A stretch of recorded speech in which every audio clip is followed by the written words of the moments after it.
Kita sangat berharap kalau Coach Sinteyong luluh nggak malah lagi ke Elkan Bagot, dan kita juga sangat berharap Elkan Bagot masih ingin memperkuat timnas Indonesia. Mari kita bahas dari sudut pandang penikmat sepak bola, bukan pengamat sepak bola. Sahabat Garuda semua, mungkin kita udah tahu ya kalau Jordi Amat dan Justin Hubner ini tidak bisa bermain di round ketiga nanti karena akumulasi kartu.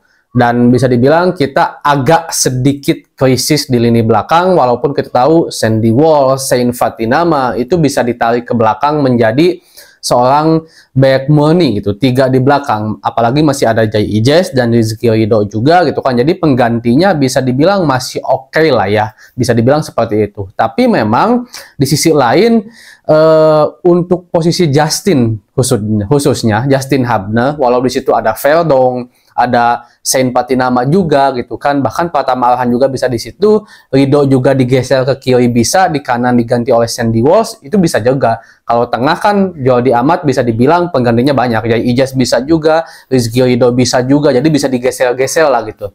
Tapi di sisi lain kita masih sangat mengharapkan dengan kembalinya seorang Elkan Bagot. Kita tahu kalau sebelumnya kita flashback, sempat ada mungkin sedikit ya masalah lah antara Elkan dengan Sinteyong, karena kabarnya Elkan ini dipanggil oleh Coach Sinteyong saat Indonesia menjalani laga playoff melawan Guinea ya, saya agak lupa gitu, melawan Guinea kemarin. Tapi kabarnya Elkan lebih memilih keputusan ada hal pribadi lah gitu, sehingga dalam tanda petik mungkin menolak untuk dipanggil oleh timnas Indonesia. Itu yang dikatakan oleh Pak Erick Thohir, dan mungkin dari situlah awal mula Elkan pada akhirnya tidak dipanggil kembali oleh Coach Sinteyong. Tapi sebenarnya teman-teman semua, ini adalah satu hal yang normal ya di dunia sepak bola. Ini hal yang normal kalau seandainya seorang pelatih tidak memanggil pemain karena tujuan untuk disiplin. Salah satu bentuk mungkin sedikit himbauan lah dalam bentuk disiplin kepada Elkan itu, yaitu tidak dipanggil kembali. Jika dilihat untuk keadaan sekarang, kita memang sebenarnya masih membutuhkan Elkan Bagot. Apalagi Elkan ini memilih postur yang bagus, permainan yang bagus, masih muda juga. Bahkan kabarnya sekarang Elkan ini didaftarkan oleh Ipswich untuk menjadi salah satu pemain yang akan mengarungi Premier League gitu kan. Itu menandakan kalau Elkan memang terus menanjak di luar sana, performanya terus bagus. Bahkan jika dilihat dari tubuhnya pun sekarang Elkan tambah lebih kekal, tambah lebih berisi, tambah kokoh gitu di belakang. Walaupun memang kalau dibilang genting-genting amat ya nggak gitu juga gitu kan, karena di lini belakang seperti yang saya sebutkan tadi memang masih ada beberapa pemain yang bisa mengisi kekosongan dari Justin Hubner dan Jordi Amat di round ketiga nanti. Tapi nggak ada salahnya untuk Coach Sinteyong kembali memanggil seorang Elkan Bagot.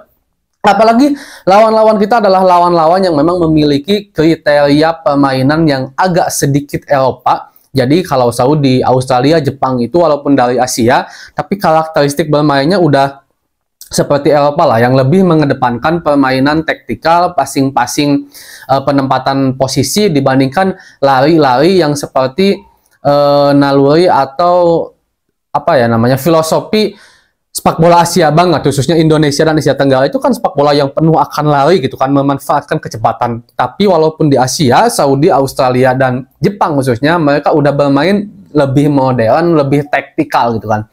Nah, untuk bisa menghalau atau juga mengimbangi permainan seperti itu, salah satunya kita juga harus punya pemain yang memang memiliki kebiasaan bermain taktikal. Dan itu ada di Elkan Bagot gitu kan. Walaupun juga jelas kita harus bisa menyelipkan, memanfaatkan naluri filosofi asli sepak bola kita, yaitu kecepatan juga gitu harus ada juga. Jadi dikombinasikan lah.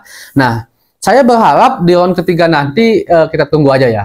Apakah Coach Sinteyong akan kembali memanggil sang Big Elkan untuk menjadi salah satu pemain yang dipersiapkan di round ketiga ini, atau justru Coach Sinteyong udah benar-benar kecewa terhadap keputusan Elkan kemarin yang tidak menggubris panggilannya, di mana Indonesia lagi butuh banget jasanya waktu itu untuk persiapan playoff menuju Olimpiade. Karena bagi saya di Olimpiade adalah satu hal yang sangat luar biasa. Kalau seandainya kita masuk Olimpiade bukan hanya karena tentang sejarah aja, tapi dengan masuk ke Olimpiade, perkembangan sepak bola kita bisa lebih maju karena lebih dilihat oleh banyak orang di dunia ini, dan juga talent scouting akan melihat bagaimana penampilan pemain-pemain Indonesia, dan itu jelas akan sangat menguntungkan.